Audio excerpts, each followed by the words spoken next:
Hey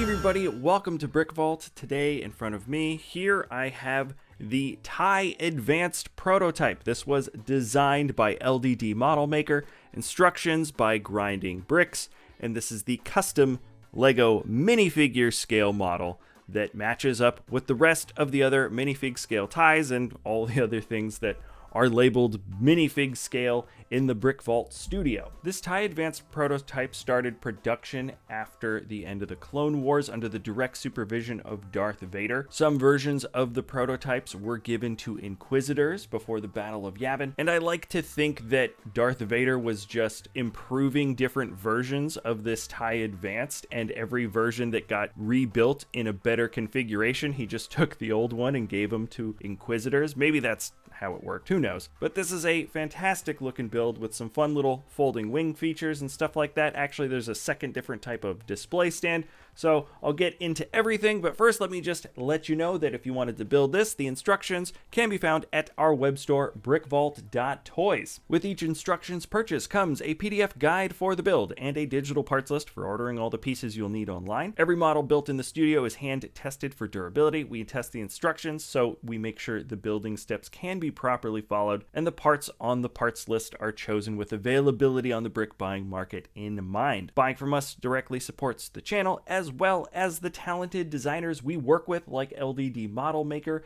and Grinding Bricks. And now we are going to jump directly into the model. Now, one of the main things you'll see that makes the Advanced feel a little bit more advanced is the subtle curving you get for the wings. Now, these don't have natural stopping points. You can make them perfectly straight, for example, and you're kind of just left up to you based on what type of angle you want the wings to be at.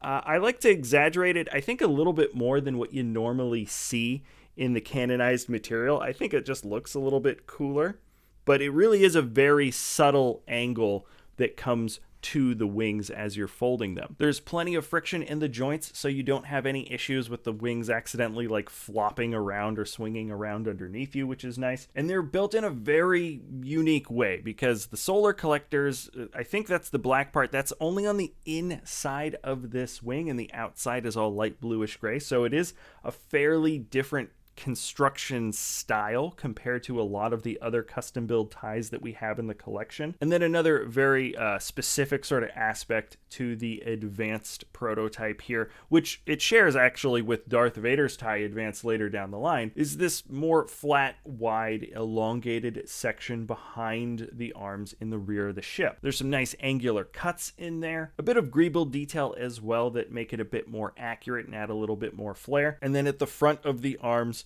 when you're facing the TIE, you also have a really similar look to the Darth Vader TIE Advanced that is seen in the very first Star Wars film. While I'm here, you can open up the cockpit just like the rest of the custom built ties, and you have just enough space to fit a figure. I got Darth in there this time, though Inquisitors did fly these as well. And you'll also notice that there is a display stand, and the display stand actually has a little spot where if you wanted to pose a pilot fig of some kind, you could do that as well at the bottom. Now, we do see TIE Outlanders having the folding wing feature where they come outwards away from the TIE fighter, while these Advanced Prototypes had wing folding features where they folded in on each other. Now, I don't know if the TIE Prototype had any landing gear in universe, but in order to keep everything nice and balanced, the designer went ahead and created this other tiny little display stand that you could attach here, so when it's folded on the ground in a landed configuration, it's nice and stable. Outside of that, it's just a really nice looking model, very detailed.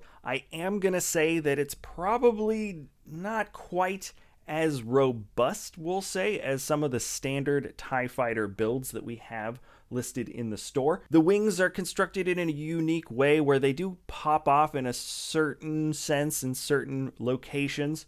Easy to pop back on. And there's other angular bits of the TIE that I would just consider sort of like a no-touchy zone. Generally speaking, you can just pick it up by the main meat of the eyeball and you are not going to have any handling issues, but just something to keep in mind. It is a bit more of a delicate TIE fighter in the grand scheme of all the TIE fighter builds that we've put together in the studio over the years. It's a really fun piece. I think it's a really important I mean, in terms of the lore of Star Wars and the TIE fighters and how they've evolved over the years throughout all the different generations of Star Wars, I think this one's a pretty nice piece because it's the first one that has these very subtly curving wings, which they abandon at some point and then sort of bring them back, but way, way later.